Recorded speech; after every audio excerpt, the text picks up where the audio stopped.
होता, तिरंगे से खूबसूरत कोई कफन नहीं होता। सलाम, नमस्ते, सत श्री अकाल, आभार। मैं अमित डोरे आज इस पावन दिवस पर यहाँ उपस्थित सभी मेहमानों का, मेरे साथी शिक्षक वृंद तथा आप सभी प्यारे बच्चों का हार्दिक स्वागत और अभिनंदन करता हूं। आज के कार्यक्रम की शुरुआत हमारे आज के मेहमानों के स्वागत से करते हैं। इससे पहले मैं सभी शिक्षकों से अनुरोध करता हूं कि वो अपना अपना स्थान ग्रहण कर ले तथा सभी वॉलंटियर्स भी अपना स्थान ग्रहण करने पीछे बैठ जाए। सर्वप्रथम आदरणीय अर्चना मैडम से अनुरोध करता हूं कि वो सिंधु एजुकेशन सोसाइटी की अध्यक्षा तथा ओंकारनाथ सिंधु हाई स्कूल की प्राचार्य श्रीमती वीना जी बजाज का स्वागत बाल वृक्ष देकर करें। नीतीश नीतीश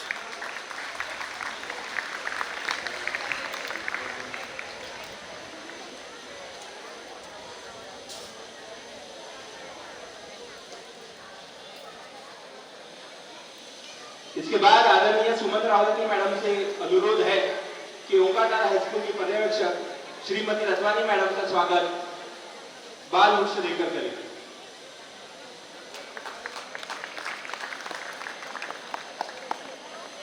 आदरणीय धनवंत सर से अनुरोध है कि Mahatma Gandhi centennial Sindhu high school के पर्यवेक्षक श्री अनिल कोंगे सर, इनका स्वागत बाल वृक्ष देकर करें।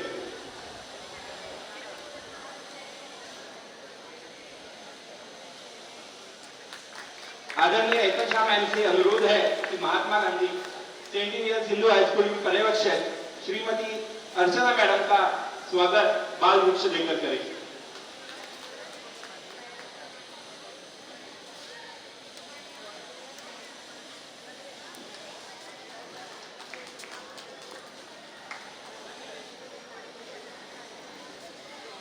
आदरणीय क्रिस्टीना थॉमस मैम से अनुरोध है कि Mahatma Gandhi centennial Sindhu high school के इंचार्ज श्रीमती मधु बजाज मैडम का स्वागत बाल वृक्ष देकर करें।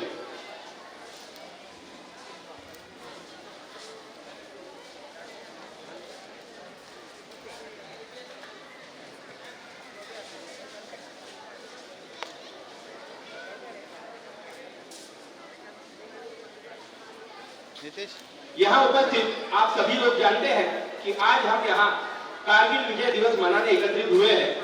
कारगिल युद्ध, जिसे ऑपरेशन विजय के नाम से भी जाना जाता है, तो भारत और पाकिस्तान की सेनाओं के बीच मई और जुलाई 1999 के बीच कश्मीर के कारगिल जिले में हुए सशस्त्र संघर्ष का नाम है। 26 जुलाई 1999 को भारत ने कारगिल युद्ध में विजय हासिल की थी और इस दिन को हर वर्ष कारगिल विजय दिवस के रूप में मनाया जाता है।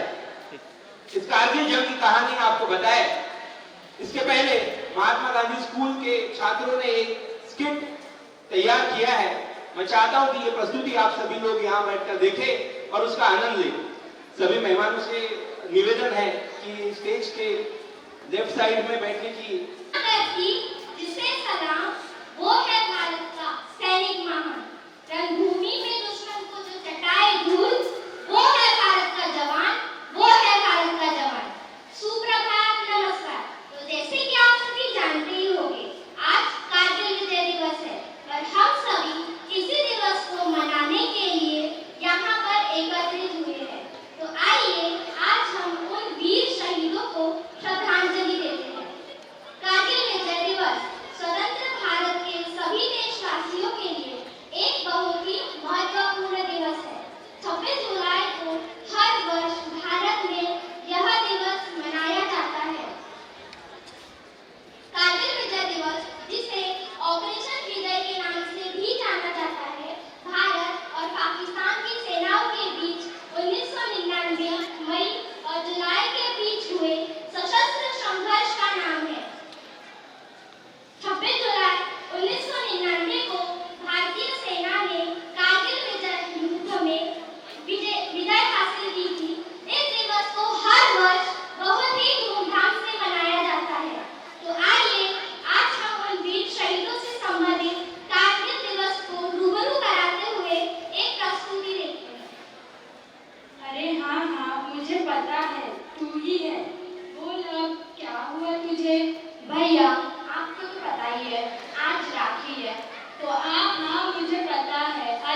बाइसिकल चाहिए। ठीक है, इस बार मैं तेरी बाइसिकल तुझे जरूर ला कर दूंगा। ठीक है, मैं राखी की थाली लेके आती हूँ।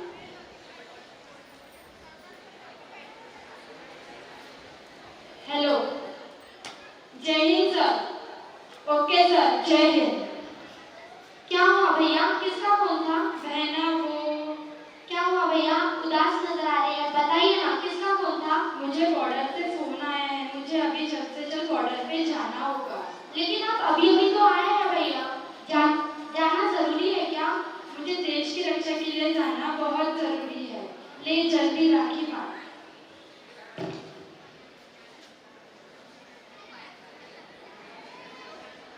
वाह, इस बार तो तूने राखी बहुत अच्छी लाई है, पर वैसे तेरा गिफ्ट। बहना, तू रो रही है, तेरे आंखों में आंसू अच्छे नहीं दिखते। भैया आप जल्दी वापस आ जाओ। हाँ, जब मैं वापस आऊंगा तो तेरी बाइसिकल मैं तुझे जरूर ला कर दूंगा। भैया आप मुझे बाइसिकल नहीं चाहिए, बस आप आ जाओ। ठीक है।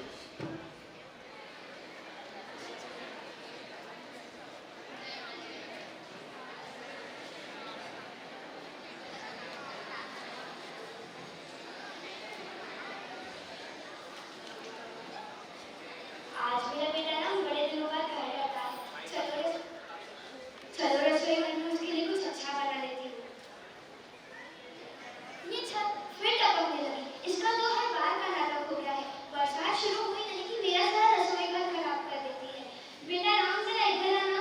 आया माँ। देख ना, तेरे लिए रसोई घर में कुछ अच्छा बनाने के लिए तो ये छत फिर टपकने लगी। इसका तो हर बार का नाटक हो गया है।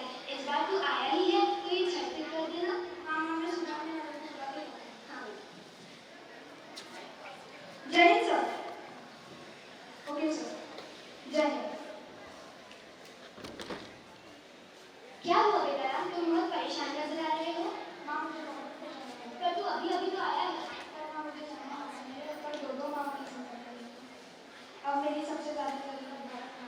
मैं तेरी राह देखूंगी, देश का सीधा गर्व से ऊंचा करके रहा। हाँ माँ, मुझे आशीर्वाद दीजिए, मैं जल्द जीत के आऊँ। हमेशा मेरा आशीर्वाद हमेशा तेरे साथ है, तो जल्द जीत के आना। हाँ।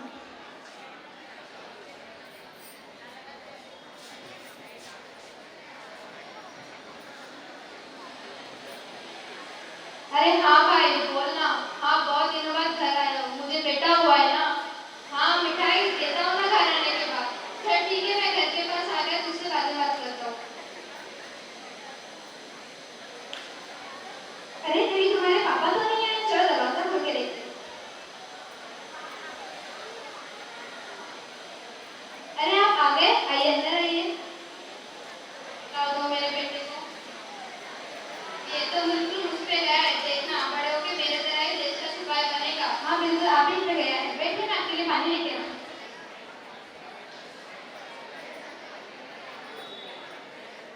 ये लीजिए।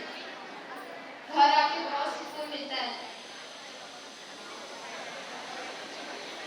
सुनिए ना, आप बड़े दिनों बाद घर वापस आए हैं, चलिए कहीं घूम के आते हैं। ठीक है, तुम तैयार हो जाओ, चलते हैं। वैसे कहाँ जाएंगे? चलिए कहीं मूवी देख के आते हैं। ठीक है, तुम तैयार हो जाओ, मैं फ्रेश होके आता हूँ। हाँ चलो देखिए तो किसका फोन है। Hello sir. जय हिंद सर। Yes sir. जय हिंद सर। संजय राम। हाँ बोलिए ना, क्या हुआ? मुझे बॉर्डर से फोन आया था, मुझे जाना होगा। आप अभी आए हैं, इतने जल्दी जा रहे हैं? एक सिपाही की जिंदगी ऐसी ही होती है। पर आप अभी तो आए हैं। मेरी बॉर्डर पे जरूरत है। ठीक है, अपना ख्याल रखिएगा। अपना और मेरे बेटे का ख्याल रखना। ठीक है, सही सलामत रहिएगा।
सरफरोशी की तमन्ना अब हमारे दिल में है।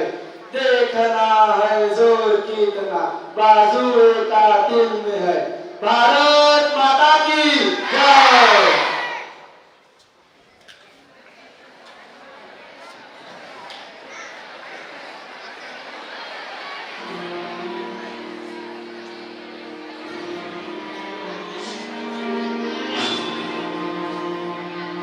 तेरी मिट्टी में मिल जाऊं दिल बन के, मैं खिल जाऊं इतनी सी है दिल की आरज़ू।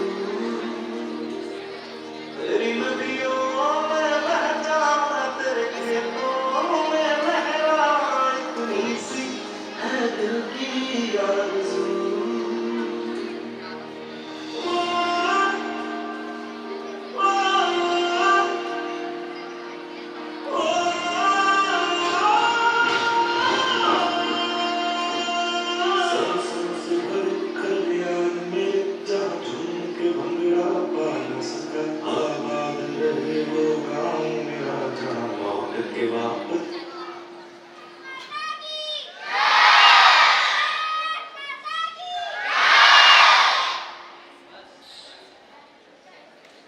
तो जैसे कि आप सभी ने देखा, कारगिल के युद्ध में एक माँ ने अपने बेटे को खोया, एक बहन अपने भाई को खोया, एक पत्नी ने अपने पति को और एक बच्चे ने अपने पिता को खोया।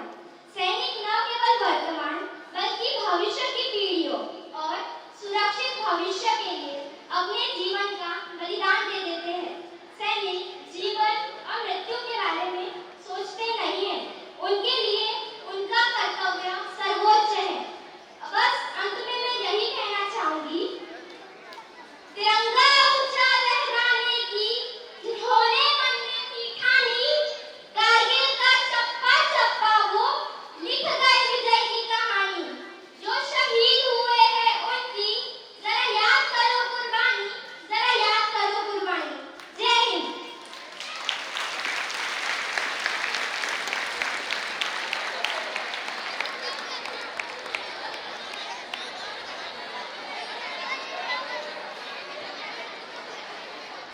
आओ झुककर सलाम करें उनको जिनके हिस्से में ये मुकाम आता है।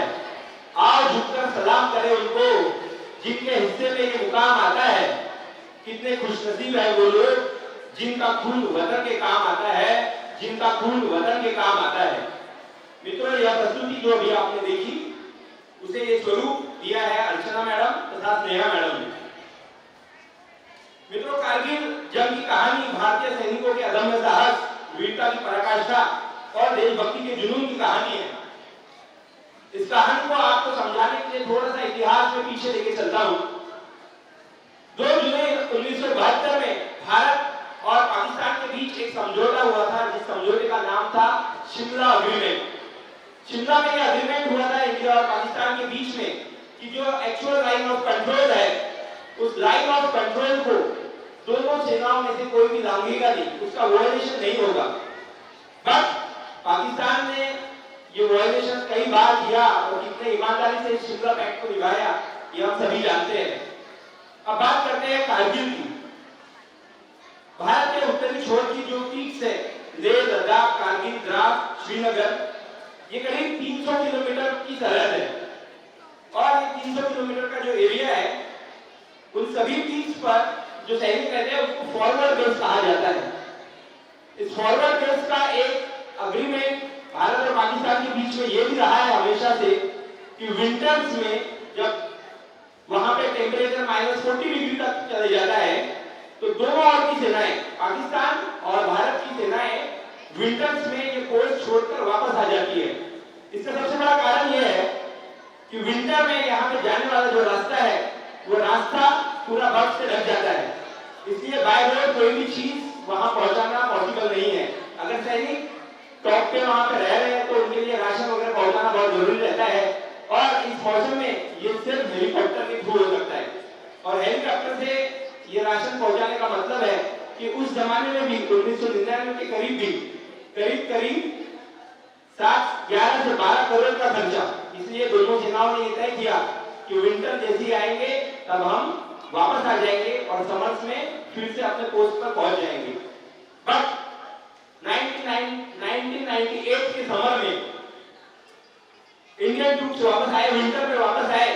पाकिस्तान ने अपने ट्रूप्स वापस तो लिए, पर अपने घुसपैठियों को एक एक करके दो दो तीन तीन की टोलियों में फिर से विंटर में उन पोस्ट पर पहुंचा दिया।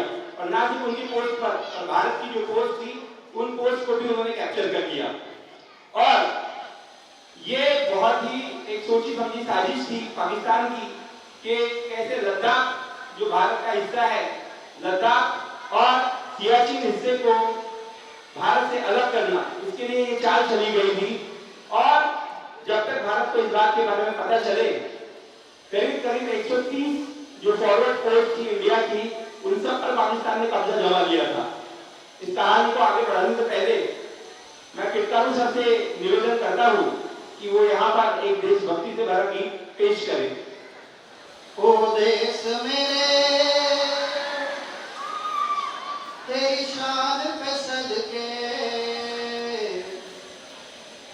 कोई धन है क्या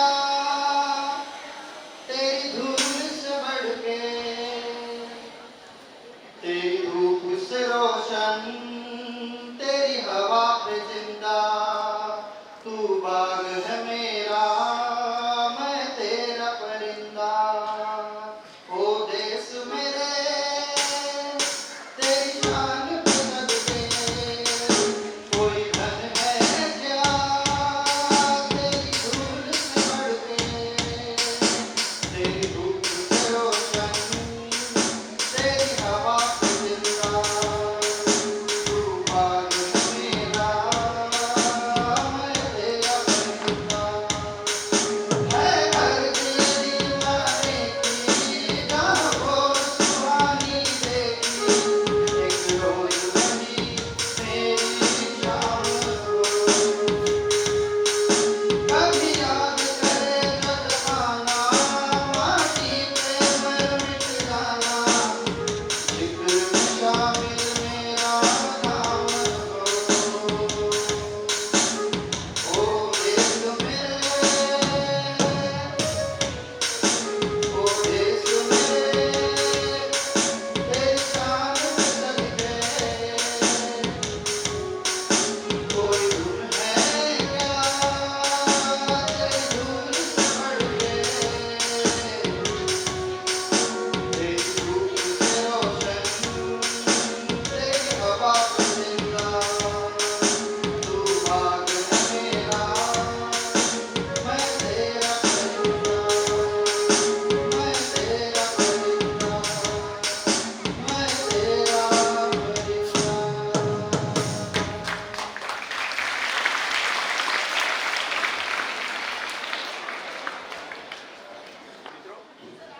मित्रों, हमारे बीच हिंदी प्राइमरी की सुपरवाइजर श्रीमती जगेसी मैम यहाँ उपस्थित है। मैं सुमन रावलानी मैम से अनुरोध करता हूँ कि बाल वृक्ष देकर उनका स्वागत करें।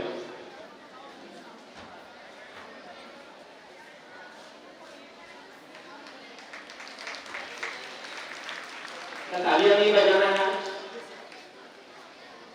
सबसे पहले कारगिल में जो भी वीर जवान शहीद हुए हैं, एक बार उनको हम लोग याद करते हैं और जोर से नारा लगाते हैं, भारत माता की, भारत माता की, भारत माता की। बड़ा लड़ाई की एक अपनी जगह होती है, लड़ाई का एक अपना वजूद होता है, लड़ाई की एक अपनी मंजिल होती है। लड़ाई यहाँ भी होती है, पर वो लड़ाई नहीं कि एक बच्चा दूसरे बच्चे को मारे और कहे कि मुझे इसने मारा है। यहाँ भी लड़ाई होती है उन बच्चों पे और टीचर्स पूरे साल भर में कंपटीशन की।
परिस्थितियां बहुत विषम थी। टेम्परेचर -15 से -18 डिग्री सेल्सियस तक था। दुश्मन ऊंचाई पे बैठा हुआ था और जब हम नीचे से ऊपर चढ़ाई करते हैं तो ऊपर वाले के पास लड़ाई का एडवांटेज होता है। जैसे ही हमारे सैनिक ऊपर चढ़ने जाते थे तो पाकिस्तान ऊपर से ब्लैंकेट फायरिंग करता था। इसलिए बहुत मुश्किल हो गया था इस प्रतिकूल परिस्थितियों में हमारे पिच को वापस जीतना। बट ये हमारे सैनिकों का अदम्य साहस ही है और एक जुनून ही है कि तिरंगे की शान को कभी नीचे नहीं होने देना है। और इसी के चलते भारतीय सेना ने एक स्ट्रैटेजी बनाई कि जब चढ़ाई करना है तो चढ़ाई करना दिन में पॉसिबल नहीं था, इसलिए रात में और जब मूनलेस नाइट्स रहती थी तब चढ़ाई करना स्टार्ट किया। इस युद्ध में भारतीय वायुसेना का भी भारतीय थल सेना को बहुत बड़ा योगदान, एक बहुत बड़ा सहयोग मिला। भारतीय वायुसेना ने ऑपरेशन दूध सागर के नाम से ऑपरेशन चलाया और अपने लड़ाकू विमान इस मैदान इस लड़ाई में जंग में उतारे। मिराज 2000 जैसे विमानों से भारतीय विमानों ने 30,000 फीट की ऊंचाई से बॉम्बिंग की और पाकिस्तान की सेना ये कभी एक्सपेक्ट नहीं कर रही थी कि इतनी ऊंचाई से इंडियन एयरफोर्स का यूज किया जाएगा। बट इंडियन एयरफोर्स और थल सेना इन दोनों के बढ़िया कोऑर्डिनेशन के चलते एक एक करते हुए भारत ने सभी पीक्स को वापस हासिल कर लिया और अंत में 26 जुलाई को भारत ने अपने सभी पीक्स वापस देकर इस जीत को हासिल कर लिया। दोस्तों, इस जंग में करीब करीब 2 लाख सैनिक भारत ने तैनात किए थे, जिसमें से 527 से ज्यादा सैनिक वीर गति को प्राप्त हुए, 1300 से ज्यादा सैनिक घायल हुए थे। और इस युद्ध में हमने कई सैनिकों की रत्न खोए हैं, उन सभी को यहाँ पे नाम के साथ याद करना तो पॉसिबल नहीं होगा। बट कुछ हमारे योद्धा जिनको परमवीर चक्र और वीर चक्र के साथ सम्मानित किया गया, उनका नाम मैं पढ़ना यहाँ पे बहुत महत्वपूर्ण समझता हूँ। इनमें कैप्टन विक्रम बत्रा जिनको परमवीर चक्र, लेफ्टिनेंट मनोज पांडे परमवीर चक्र, ग्रेनेडियर योगेंद्र सिंह यादव परमवीर चक्र, राइफलमैन संजय कुमार परमवीर चक्र, कैप्टन अनुज नैयर महावीर चक्र, मेजर राजेश सिंह अधिकारी महावीर चक्र, कैप्टन हनीफुद्दीन वीर चक्र और मेजर मरियप्पन सर्वनंद इनको वीर चक्र, ऐसे वीर पुरस्कारों से इन सभी वीरों को सम्मानित किया गया। अंत में मैं यही कहूंगा, नमन करूं उन वीरों को जो कुर्बान देश के हो गए, वो भारती की पाकर ये गगन से ऊंचे हो गए। यहाँ पे मैं इस प्रोग्राम और इस कार्यक्रम की समाप्ति की घोषणा करता हूं। आप सभी से निवेदन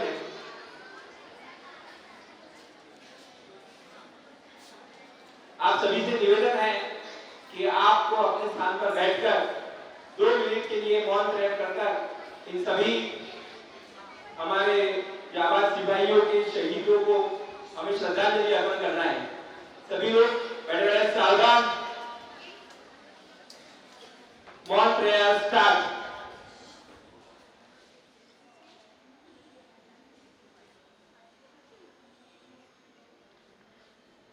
ओम शांति शांति शांति।